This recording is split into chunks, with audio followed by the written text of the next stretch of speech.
Merci Madame Ghislaine Séné de nous accorder une interview. Nous sommes ici pour faire le point sur la construction de cette méga métropole dite Grande Paris-Sénéval. Quelle est l'analyse de la situation actuelle pour vous en tant que maire d'une commune rurale ? Écoutez, la situation aujourd'hui n'est pas simple parce que nous avons un certain nombre d'élus qui ont décidé de agglomérer un certain nombre de communes pour pouvoir avoir un territoire fort, en capacité à pouvoir porter le fer contre Paris et la métropole du Grand Paris, ce qui est juste une hérésie puisqu'on est encore sur purement de la concurrence territoriale. Aujourd'hui, je crois que les citoyens ont besoin d'un niveau intercommunal sur lequel on puisse répondre à leurs besoins du quotidien, c'est-à-dire les besoins de proximité. Et quand on arrive à créer un territoire de 73 communes autour d'un projet qui n'est que, une fois encore, la recherche de la productivité, la richesse, le pouvoir face aux autres territoires. Aujourd'hui, les citoyens ont juste envie d'avoir un niveau intercommunal qui soit en capacité de répondre à leurs besoins du quotidien, à leurs besoins de proximité, que ce soit la petite enfance, l'entretien de la voirie, de l'éclairage public, pouvoir résoudre les problématiques de proximité, notamment pour les personnes vieillissantes et de plus en plus dépendantes. C'est sur ces sujets-là qu'il faut qu'on arrive à trouver des réponses.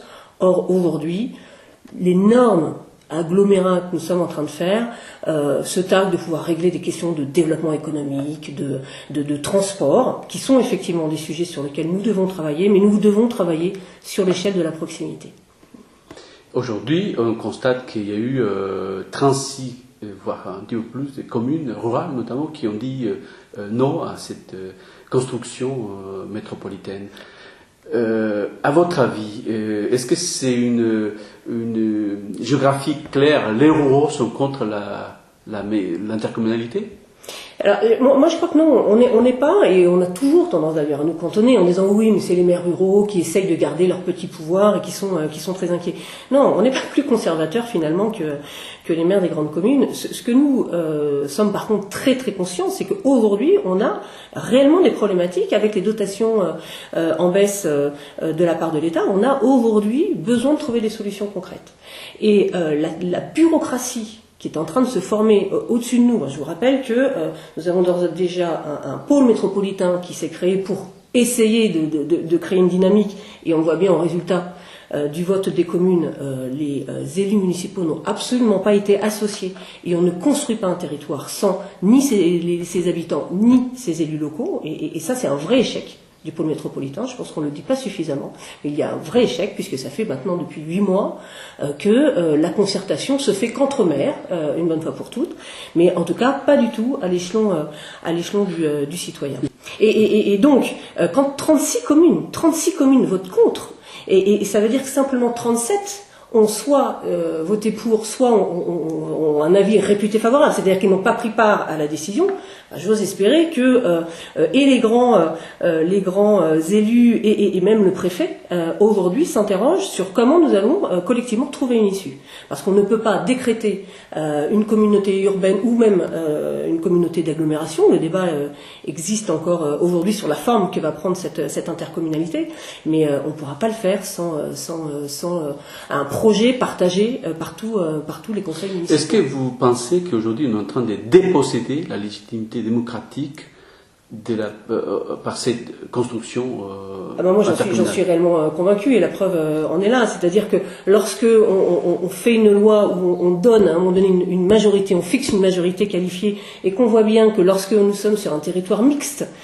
donc avec des communes denses urbaines et puis des communes rurales, et que la grande majorité des communes rurales disent stop, et en tout cas s'opposent à un périmètre, on voit bien que parce qu'il n'y a pas la majorité qualifiée, on voit bien que finalement on pourrait très bien continuer dans le processus de création d'une intercommunalité, alors que la majorité, là encore, il y a plus de gens qui ont voté, plus de communes qui ont voté contre que de communes qui ont accepté ce périmètre-là. Pour résoudre peut-être ces problèmes, quelles sont les pistes que vous voyez pour sortir de cette impasse? Parce que pour moi, c'est une impasse.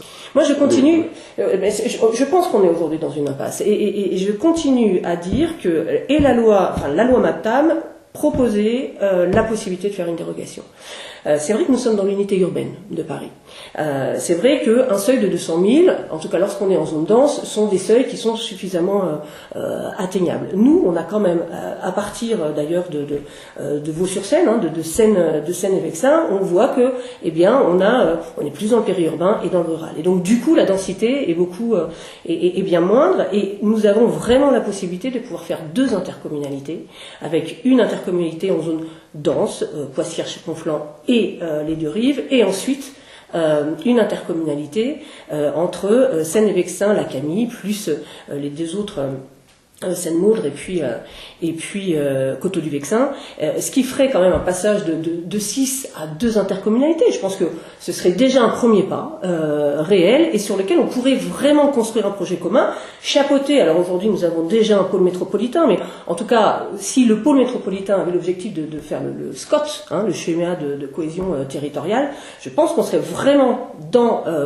l'esprit, ou en tout cas ce que souhaitait le législateur, et on pourrait progressivement, en tout cas, travailler collectivement à ce que ce territoire de Seine-Aval puisse effectivement se construire, mais se construire de manière progressive, avec une vraie volonté de tous les élus de pouvoir partager un projet commun. Mais le préfet des Hauts-de-Seine sur l'intercommunalité, la grande intercommunalité à 1 million qui doit se faire, a été très clair. Enfin, il dit qu'aujourd'hui la marche est haute. Nous, c'est plus une marche, c'est ce que je disais, c'est une falaise. Donc soyons raisonnables et essayons collectivement avec. Moi je suis convaincue que ce territoire a un tel potentiel réellement. Enfin, je veux dire, il a gardé énormément d'atouts. On a encore la chance d'avoir des espaces verts. On a la Seine. On a encore des sites, un site industriel. On a des sociétés de services. On a aujourd'hui vraiment un tel potentiel que ce serait réellement dommage par la volonté de 3-4 élus de vouloir faire une grosse structure bien technocratique. Je pense que ce serait dommage de pouvoir ne pas profiter de ce potentiel, de pouvoir réellement créer une dynamique. Quelles sont les prochaines étapes de cette, envie de mobiliser l'opinion publique et aussi mobiliser les élus récalcitrants? Alors, nous sommes plusieurs élus à nous être réunis pour voir quelles étaient effectivement les mesures que nous pouvons prendre. Il y a d'ores et déjà une réunion publique qui va être lancée donc le 28 août. À la commune d'Issou.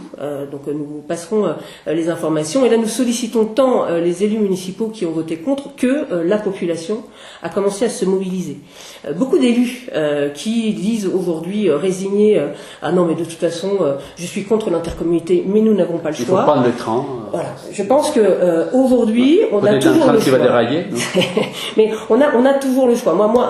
L'élu a une responsabilité politique. Il doit assumer pleinement si oui ou non il pense que une intercommunalité a un sens. On ne peut pas aujourd'hui se résigner. Si les élus sont résignés, je veux dire, il y a plus d'issue. Moi, je suis convaincue aujourd'hui qu'il y a vraiment la capacité, il y aura une forte mobilisation de la part des citoyens qui lorsque on les informe et on leur explique les tenants et les aboutissants, ce n'est pas une action contre l'intercommunalité. Au contraire. C'est parce que nous croyons à l'intercommunalité que nous sommes aujourd'hui opposés à ce périmètre-là qui est aujourd'hui beaucoup trop large.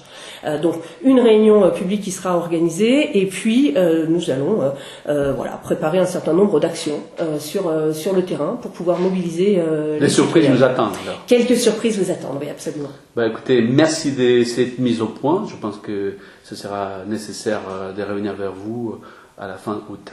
Merci madame. Avec plaisir. Première.